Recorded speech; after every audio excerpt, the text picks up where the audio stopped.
Good morning, y'all. It is about 8 a.m. this morning, and I am getting ready to do something wild. I am going to drive out to New Mexico and pick up a camper and bring it back all the way to Texas, Canyon Lake. The reason that might be a little crazy is because I am doing it with a electric pickup truck. So I am going to have some fun with this. There's going to be some challenges along the way.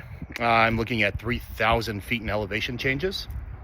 I am looking at potentially 10 to 15 mile an hour headwinds on the way back with the camper.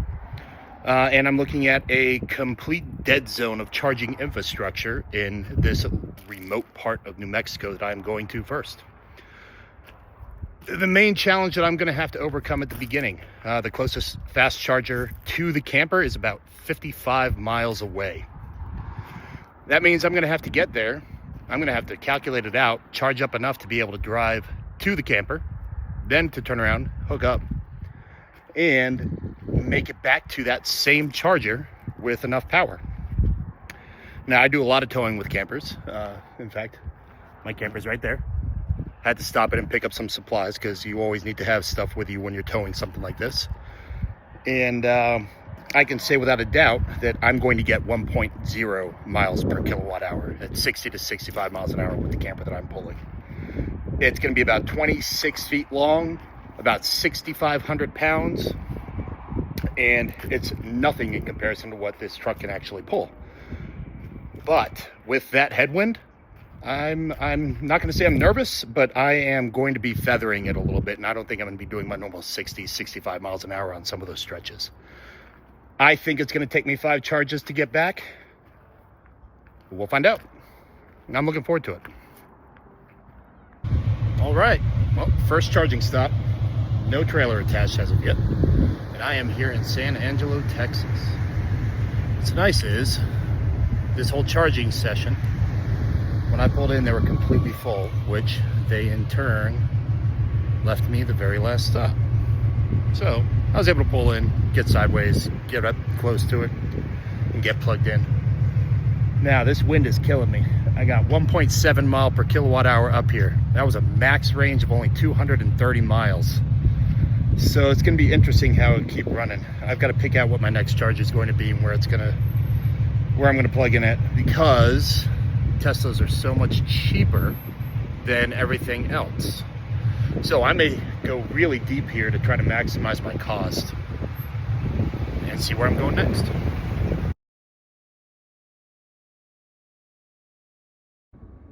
Okay, so we now have our next plan set. I should have enough power to take off. I mean, it's 59%, still pulling 115, 120 kilowatts. Things are going pretty good on the fast charging side of it because, of course, we're at a Tesla supercharger. It's reliable as can be. Now, what I'm looking at is my next stop is going to be right here at a Chevrolet dealership because, again, I'm going into a charger dead zone. I don't have many options. This also happens to be the last charger that I have and the closest charger I have to where the camper's located. So, checking it out, you can see how expensive it is, which I know for a lot of people that's pretty normal rate. But right now, I think I'm paying 30 cents a kilowatt hour. So that's effectively double. So I am going to probably put in a little bit more, probably take it up to 80% because then, of course, it'll tank, and head on out. Now, another thing that I'm thinking about is right here in Big Spring, there's another Tesla supercharger, which, come to think of it, I'm probably going to go ahead and unplug and head that way because I can plug in there,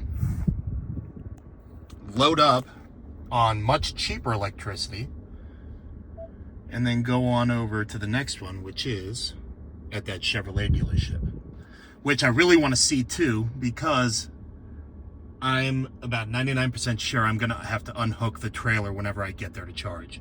So it'll be good to scope it out ahead of time. Now, while all that's going on, I think it's time that I make a sandwich. Because of course, I have Pro Power, and I'm able to run my electric cooler with all my goodies. Let's go.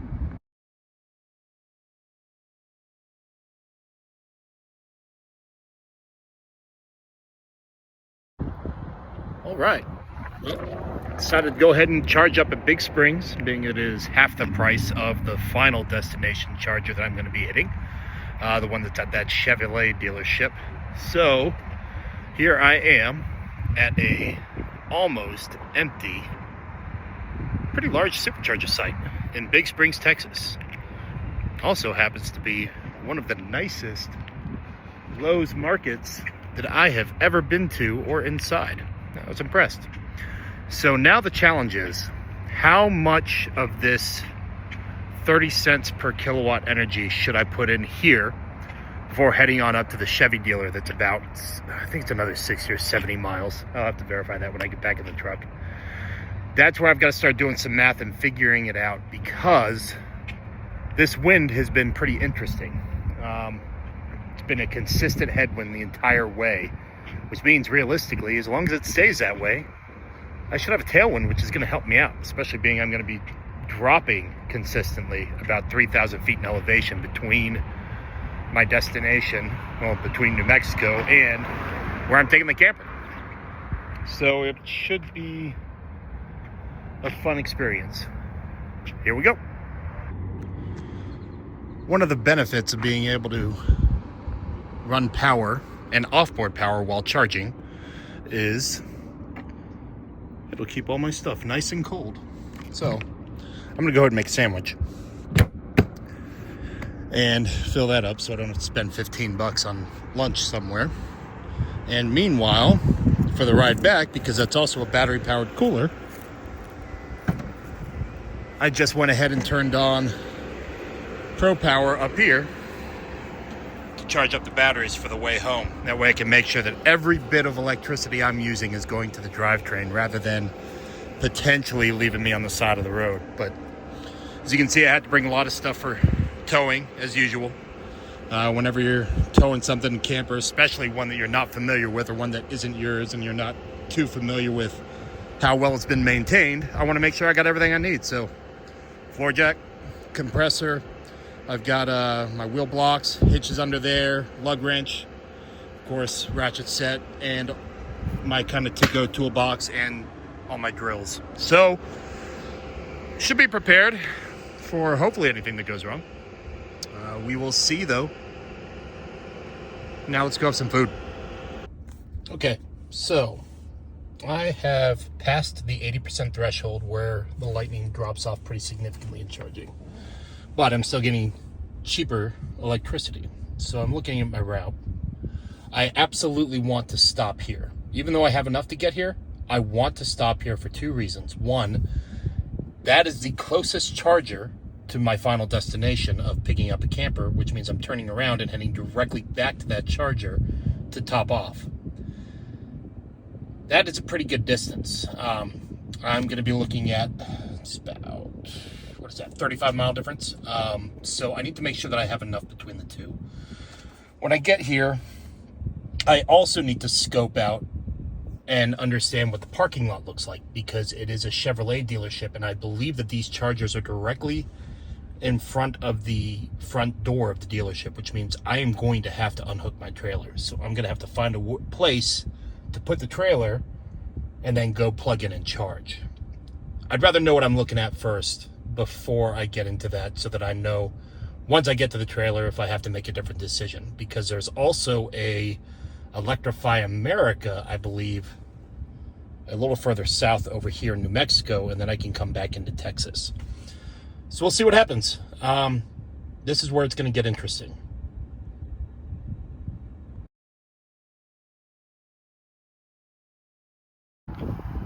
All right, it's update time.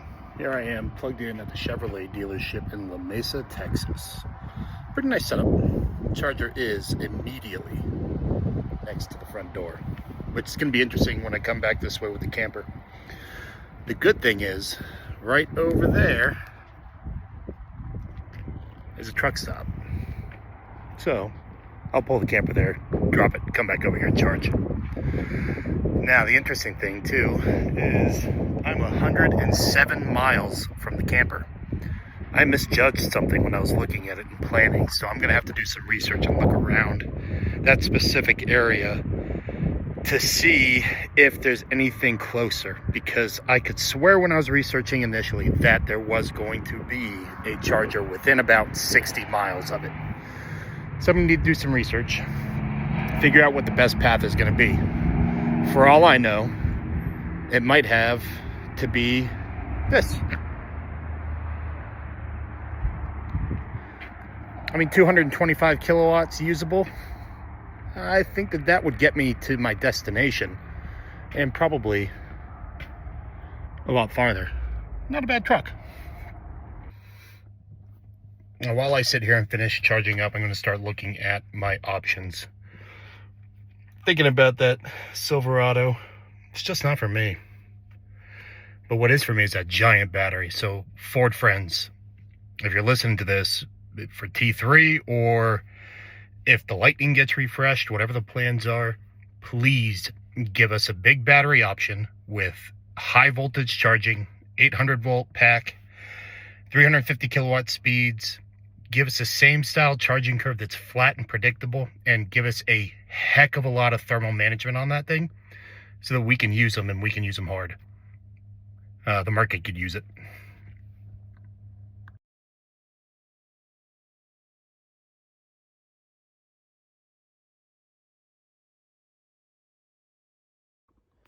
All right, y'all.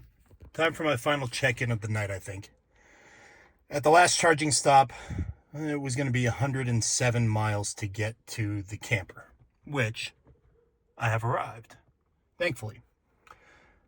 Total trip, 430 miles, 1.6 miles per kilowatt hour. The wind and the elevation changes really kind of did it to me. When I got here with 44%, which common knowledge now with what I have from an experience-wise with my truck and pulling trailers, I'm going to get one mile per kilowatt hour with that, which means my next closest charger stop is 40 miles away. At 40 miles away and at 44%, it was cutting it a little close.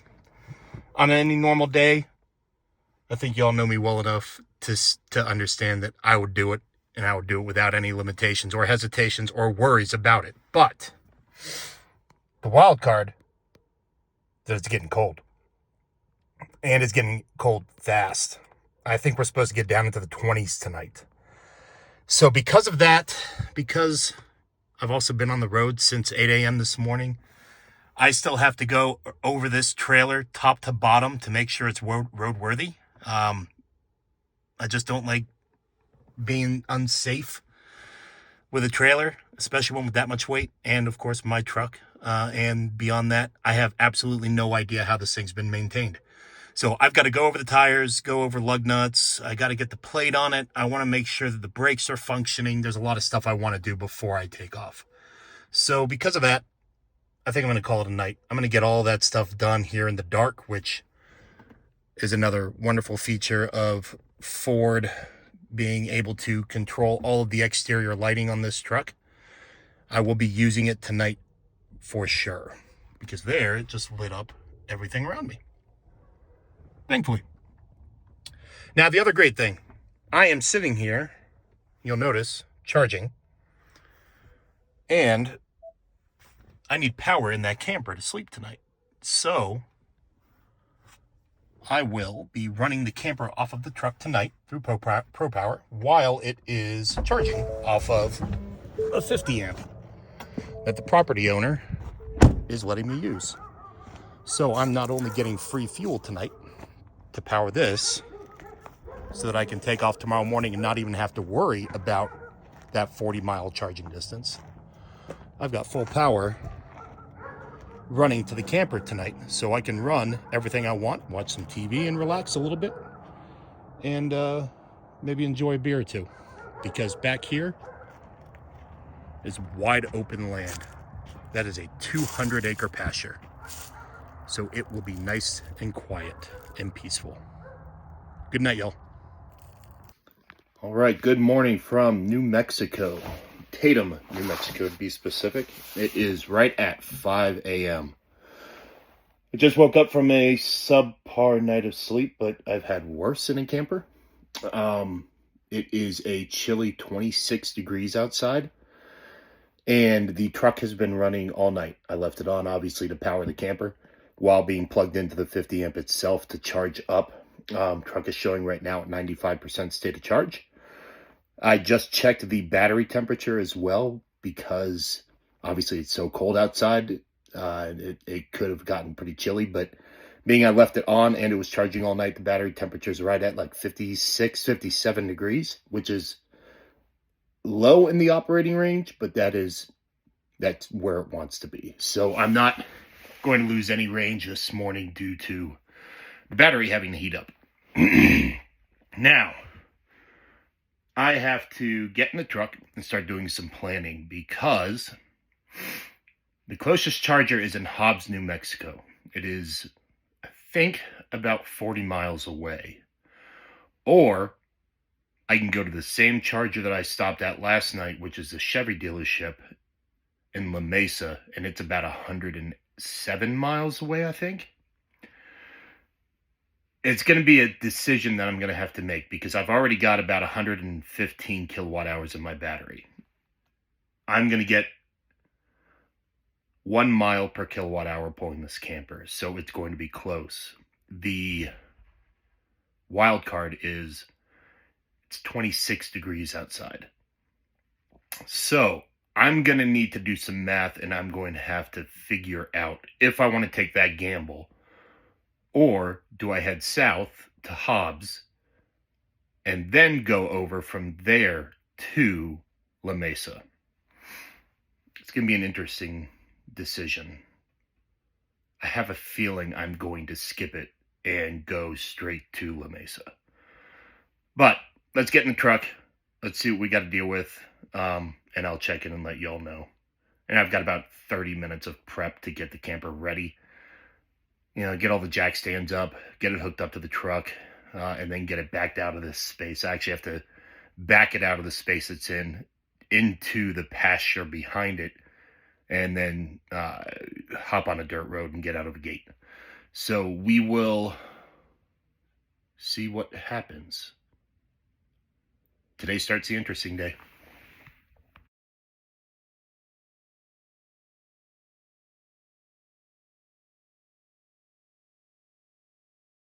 Okay, let's figure out what we're doing this morning. Well, I've been on getting the camper completely ready. It's warmed up a little bit, so that's good. Not that 3 degrees is going to make much of a difference. Now, first thing I need to do, I need to come in here and I need to set up our trailer. This is a Transcend. Okay, this has electric brakes. I like a medium gain on this kind of a weight for a trailer for the trailer brake controller. This trailer is 26 feet long, is 8 feet wide, and it is right at 11 feet tall. Weight today is going to be 6,500 pounds because it is dry. There's absolutely nothing in it, no cargo, anything else. So that's right what the sticker says, so that's what I'm going for. Confirm. Yes. Now, you'll see it immediately dropped my range down. Now, this trailer has not calibrated yet because it says right here, it will take this a few minutes and a few miles to calibrate in order to truly gauge what mileage is going to be. Now, as you can see, I tow a lot. These are all the trailers that I tow. I know what this camper is going to do. I'm going to get 1.0 mile per kilowatt, maybe 1.1. Praying for a tailwind, we'll see, but it's also cold outside. So I'm anticipating that to hit it a little bit.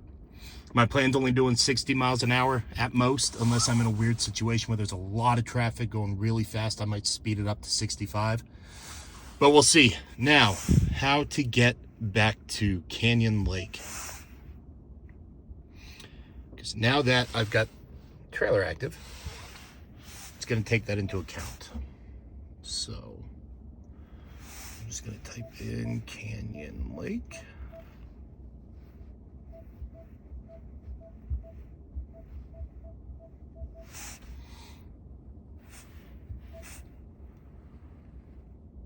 And it is calculating.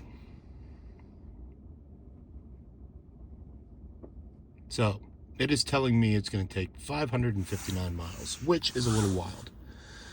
Let me do something real fast. Okay, so we are here. Now, this is interesting because it's telling me it's going to be 537 miles. You see that little thing right there, that little cutoff? I am not going to have to do that. Reason being, there is a Tesla supercharger right here in Big Springs that the truck doesn't seem to know about. And that is because Tesla's superchargers are not yet in my navigation. So I know I'm going to be able to cut that off. And the truck is telling me that I should be good to go to get to the dealer, the Chevy dealer in Lamesa, Texas, right there. So let's go ahead and go this route. I'm going to go ahead and just simply set that charger as my destination. Where's the go button? Go. Obey traffic laws. Be alert and use voice commands while driving. Okay. So let's now go here. Trip overview. And that is my first stop, exactly 100 miles away. Let's go.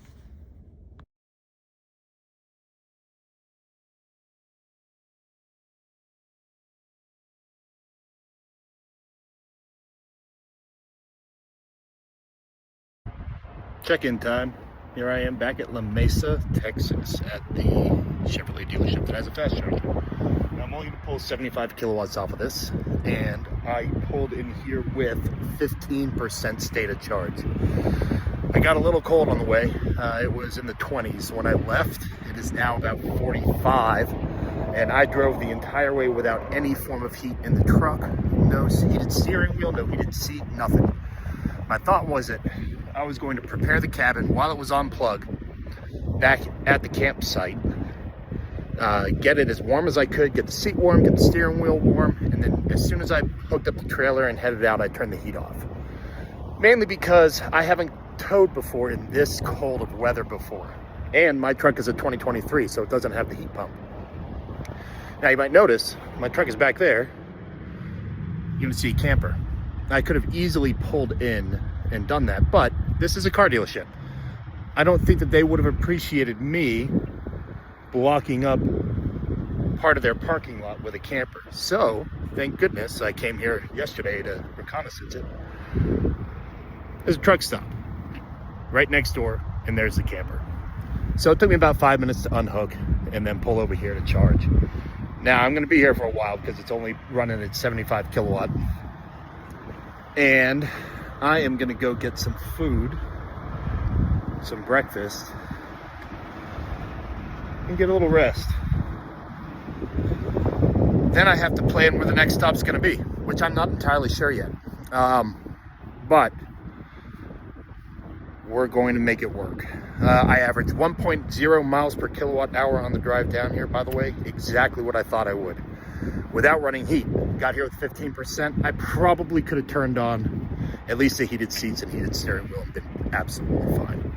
I averaged 55 miles an hour and I only sped up to 60 miles per hour when I had somebody behind me on a one-lane road. Because of course the speed limits were 75 and I didn't really want to make anyone that angry, but that's it. I'll check in with the plan after this. All right, you are joining me back at the Chevrolet dealership in Lamesa. We are charging. I just finished having some food.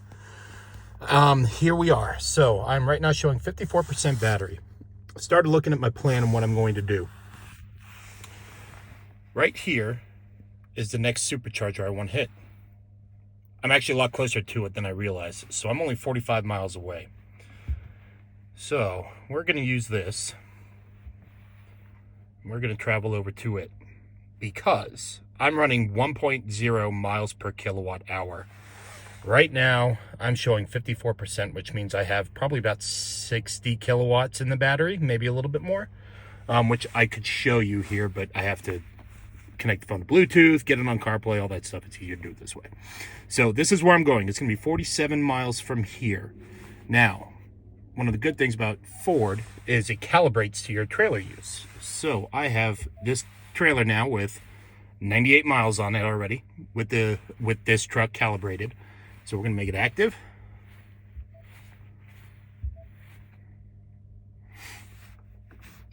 And it now knows where we're going.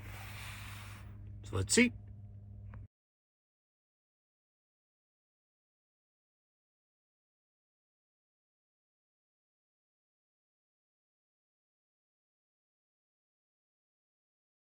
All right, I have made it to Big Spring, Texas. That was a little dicey. As soon as I left the charger, I had 62% state of charge. Been running a mile per kilowatt hour. I decided that because I had enough buffer and I only needed to go 40 something miles, I'd go ahead and kick it up to 65 and get there a little bit quicker. And as soon as I did, I started watching my state of charge just dropping pretty fast. There's not a lot of flags out here, and there's also not a lot of trees. And then finally I saw a flag and noticed that it was whipping in the exact opposite direction that I'm going. So it looks like I am now up against two of the hardest things to deal with when towing with an EV truck, which is headwind and range. My biggest challenge now is that I have to go 100 miles to the next charger from here. This trip, that leg right there, I got 0.8 miles per kilowatt hour. Now again, going 65. And I knew I would make it because I had enough and I was making sure, but I pulled in with 14%. So that means this next route, I'm going to have to probably slow down and do 55, and I'm going to have to charge this truck deep. So I'm going to be here for a little while. Thankfully, I'm at a supercharger. As soon as I plugged in, it ripped right up to maximum 456 amps, whatever the truck pulls. And I saw 172, 173 kilowatt going into it. And thankfully, there's nobody here. So I can have the trailer right behind me without blocking any traffic anywhere.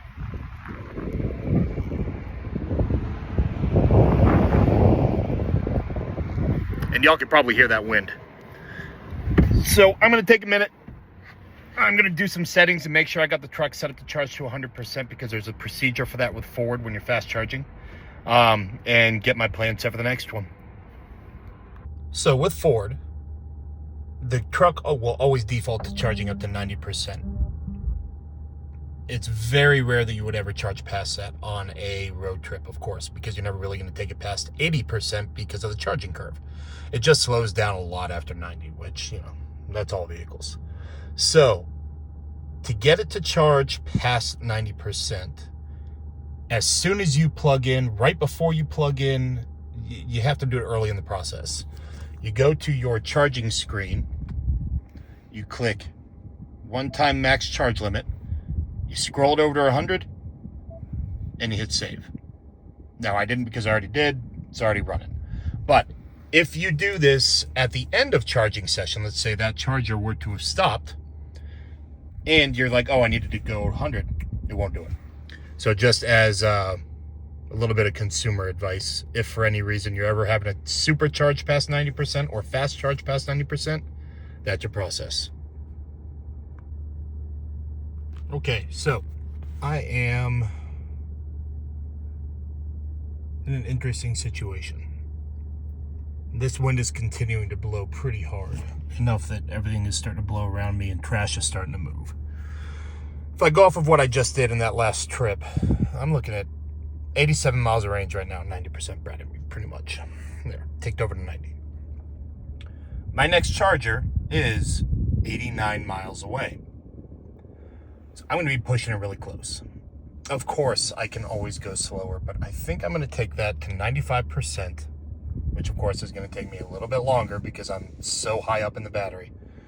But it's going to give me a little bit of buffer just to feel a little safer to get down to my next charger in San Angelo. Let's go.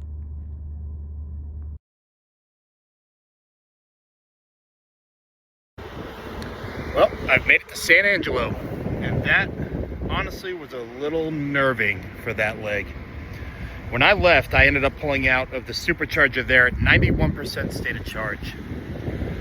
Truck predicted that I had 91 miles of range and I had to drive 91 miles, according to the truck at the time. So I hopped on the road and I started cruising, and the wind kept picking up and kept being dead on. I would be willing to bet that I was running into 30-mile-an-hour headwinds. So for the first 40 miles or so, I ran at 45 miles an hour on the highway, which wasn't all that enjoyable. But when you're pulling something that is a giant box that's 11 feet tall, 8 feet wide, 26 feet long, and 6,500 pounds, sometimes you just got to make adjustments. And that's what a lot of EV drivers know too, especially people that have been around for a long time when the charging infrastructure just wasn't there. Sometimes you got to adjust your speed. And this is one of those moments. I had been cruising 55, 60 the whole way, but this time it just wasn't going to happen. As the road started curving a little more east, the wind seemed to start changing too, which led up. And I noticed that my mileage was getting better. It got to the point to where my guessometer was telling me that I had 10 miles more range than what I was going to need to get to the destination. So I started inching up my speed. Ended up doing 60 for the second half of that run with a crazy crosswind that was a little uncomfortable. It's nothing I haven't dealt with before, but without a weight distribution hitch and without sway bars on that thing, it wanted to move around a little bit. I'm glad that the Lightning has some good weight to it, and of course, all that fantastic torque. But made it in, got in here with 15% state of charge. So honestly, I probably could have pushed it a little bit faster at the beginning. Just don't know. Sometimes you got to be cautious and careful, because it's a lot better to be a little bit later than you expected than to be stuck on the side of the road waiting on a tow bed or a flatbed. Anyway. Now that I'm here at H-E-B, I gotta go grocery shopping. Might as well, since I'm gonna be here for a while. My next stop is 100 miles away. There's no other charger between here and there. There's no other option between here and there. So I'm gonna be probably charging close to 95% again on this one. And using that last route as my guide, I should be fine. Especially since wind seems to be dying down a little bit and it's changed directions. I'll probably keep on cruising at 55, 60 and get on there. All right. Okay, so I think I have the plan set. I've got my truck up to 94% right now. So I'm walking back. Next closest charger is 96 miles away in Junction, Texas. It's going to be a Shell recharge, which is at a truck stop, so I've got a place to put the camper if I have to unhook. The truck is saying I've got 94 miles of range. I'm not necessarily believing that right now, because the wind is dying and it is still going off of that awful part of wind that I had where I was running 0.7 mile per kilowatt hour. With the wind dying and everything else, I think I'm good to go. Again, if I gotta feather the speed a little bit, I will, but I think it'll do just fine.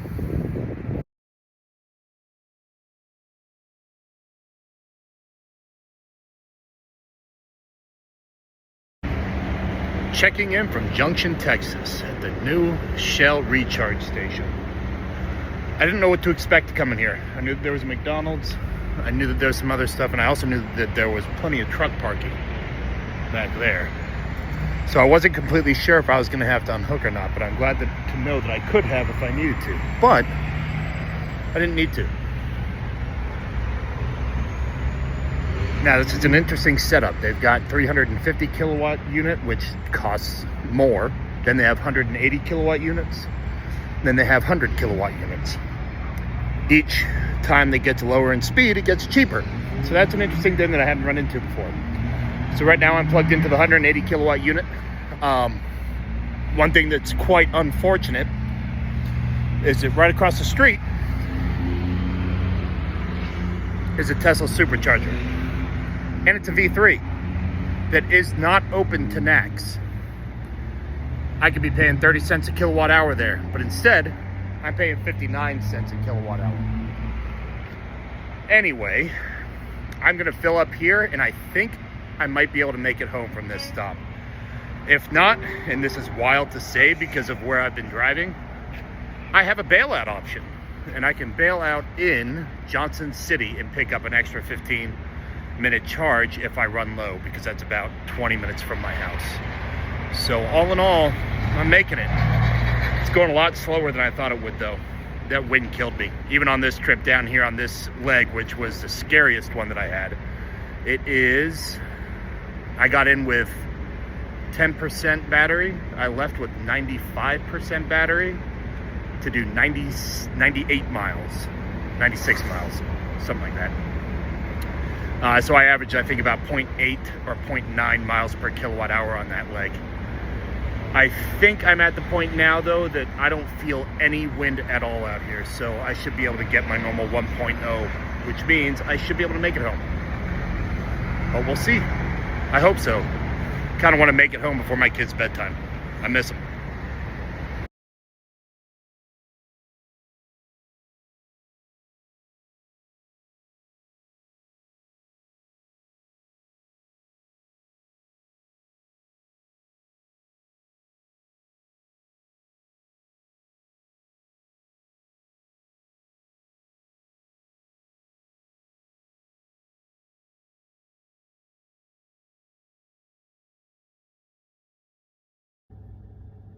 Hey, y'all. So I've had a full day now, pretty much, to think about my long distance towing trip yesterday with my Lightning. There are some issues. There's some challenges. Primarily, I left yesterday morning at 7 a.m. and I didn't get home until 10:30 p.m. to go 475 miles. Normally, that should have been about an 8.5 to 9 hour trip, which is what it took me to get up to New Mexico and then turn around and come back. And it took me, 14 hours? Am I thinking that correctly? Check my math. But that is pretty rough. Clearly, I just proved that you can tow long distance with an EV. Was it enjoyable? Not so much. And I ran into the challenges of, one, charging infrastructure, which was non-existent where I went to go and pick that camper up. So I had to resort to kind of zigzagging my way back across that part of Texas where there isn't a lot of charging, because every single charging stop was about 100 miles apart. My truck has a 130 kilowatt battery. I was getting, because of the wind, 0.7 to 0.9 miles per kilowatt hour, which means every single charging stop I was having to charge well above 90%. So if I averaged out most of those charging stops, I bet I was at each one for at minimum an hour, if not longer. Because some of those chargers were also limited to 120 kilowatt or 70 kilowatt, because they are older or lesser powered chargers that just aren't mainstream. Then I got Tesla superchargers. They worked fantastic. They were all wonderful, reliable, no issues. Everything went perfectly smooth with Tesla supercharger network, as most of us know. However, I also didn't come across a single pull through. I had to detach the trailer, I think it was twice out of the charging stops I did, which wasn't that big of a deal, but anybody that's had a camper, you know, when a powered tongue jack is and how slowly they move. I would say it's about a 10-minute process for me to unhook the camper, get over charge, and then when I'm done, go back to the camper, hook it back up, another 10 minutes or so while just waiting for that thing to very slowly lift and get everything hooked up and secured, and check the trailer to make sure everything was all right. Started making me think too. What if I had a bigger battery?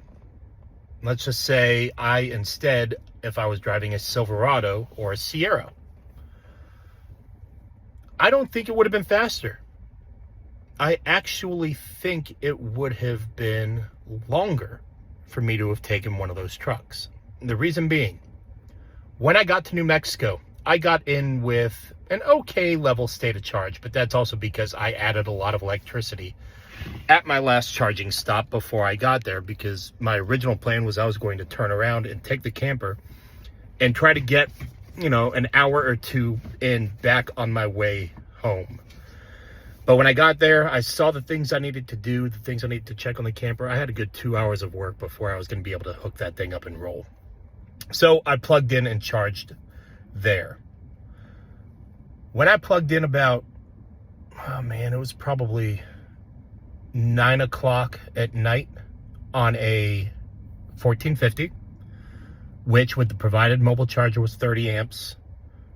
If I plugged a Silverado in at that same time, I would have gotten the exact same amount of power, and it took the truck from 9 to 6:30 in the morning to get up to a 99% charge from 44%.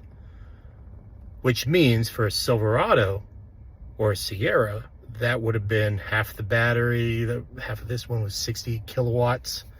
I would have only put in 60 kilowatts into that battery, which is a 220 kilowatt hour battery pack. I'd have only been sitting at about 40% of battery, which means I would have gotten the exact same range when I left as I did with the Lightning, which means I would have stopped at the same charger, which then would have charged slower because it was a 400 volt charger instead of an 800 volt charger. In fact, every single charger I hit until I got to my second to last stop were 400 volt chargers. That means that the Lightning probably onboarded power a little bit faster than the Sierra or the Silverado would have. I wouldn't have been able to skip any charging stops until the second to last one, which is where I had my problem. I went to this Shell Recharge in Junction, and I went through 4 failed attempts to get chargers to start. One was physically broken. It had a label on it, said it's out of order. That was another one. Then the one I plugged into, it would take a full charge for about a minute and then immediately fault and turn off. The whole charger would turn off. So I plugged into another one, and it was severely derated down to, I think it was 32 kilowatts at max, which meant for my Lightning, it would have been a 2-hour charge, 2.5 hour charge to get what I needed to get home. Or for the Silverado, it would have been hours. So I unplugged and I went over to the Electrify America in Junction, sat there for 40 minutes, charged up to 95% again, from the 30% that I was then at after the multiple tries at Shell, and headed on to the next supercharger, which I only needed like 10-minute charge. But that's probably the only place where I would have been able to onboard a lot of power in a Silverado or Sierra to get home. So honestly, I don't think it would have been any faster if I'd had a bigger battery, which has really started making me question it. The things I want out of an electric truck for long distance towing, which we have one part of it, which is a huge battery, 200 plus kilowatt hours, great charging, which we have out of the Silverado and Sierra, 350 kilowatt peak, where it's a consistent and predictable charging curve that's useful all the way up to 60%. And the Lightning has that too, just a difference, smaller battery, and the Lightning on 400 volt architecture. That brings up the other one where it's Silverado Sierra 800 volt. How can you utilize that? In my road trip yesterday, it would have been a hindrance. It wouldn't have helped me in any form or fashion because there were no 800 volt chargers anywhere along that entire route from Tatum, New Mexico, all the way to Canyon Lake until my second to last charging stop. It wouldn't have helped me in any way. So until we have a really solid charging network of 800 volt chargers going up to these big batteries so that they can pull such good power, there's not a good solution yet for long distance EV towing. And that pains me because I'm the biggest EV advocate out there. I'm an EV enthusiast. I'm an EV truck enthusiast. I love them all. They all have their compromises. They all have their pluses and their benefits. But the infrastructure, once again, let me down. Which is interesting, because I don't know if it ever really has let me down. I say once again, but no, I don't think it's ever let me down in a big or meaningful way like it did with this. And the lack of pull-through chargers was a little bit of an issue, but not much. That was manageable. But it just came down to the ability to onboard enough power quickly and enough power to get to the next stop. Because those 100-mile gaps meant that I was charging to 95% and I was feathering it in to get all the way to the charger. Anywhere from 45 miles an hour on the highway to 55 is what I averaged. And occasionally I'd kick it up to 60 if it was a downhill, a long elevation drop, or the wind drop down. But again, I was also running up against 20, 30 mile an hour winds for the majority of that trip. So we're just not there yet with EV trucks for long distance towing. Now, I will continue to use this truck to tow trailers. I do it every week. I am in no worry about continuing on using my truck because I love my truck. This is the best EV that I've ever owned. It's going to continue to provide great camping trips. It's going to continue to provide everything we need for our family. However, I don't think I ever want to do a long distance EV trip again until I have a big battery, a huge charging curve, and 800 volt chargers within access with pull-throughs everywhere along the route. And I have a feeling that that's going to be a very long time from now. So my recommendation is, if you are going to use an EV truck to tow, I would recommend towing anywhere within 1 or 2 charging stops, because when it gets past that, it starts to get old real quick. But like I said earlier, every vehicle comes with a compromise. The amount of money that I save on this with fuel, with maintenance for my daily driving, I mean, my electricity is dirt cheap. And it costs me about $250 to drive 10,000 miles of daily driving. The fuel savings alone will pay for my next rental whenever I do decide to pull a camper more than 1 or 2 charging stops away. And it'll pay for it so many times over. So the compromise being, if I got to rent a truck for the one time in 5 years that I tow a camper more than 200 miles away, so be it. I'll take the fuel savings, I'll take the cost, and I'll take every better aspect that this provides over traditional combustion engine vehicle over that one compromise. I hope you all followed along. I hope you guys had a great time. And I hope you all learned something from it. I know I did. Thanks.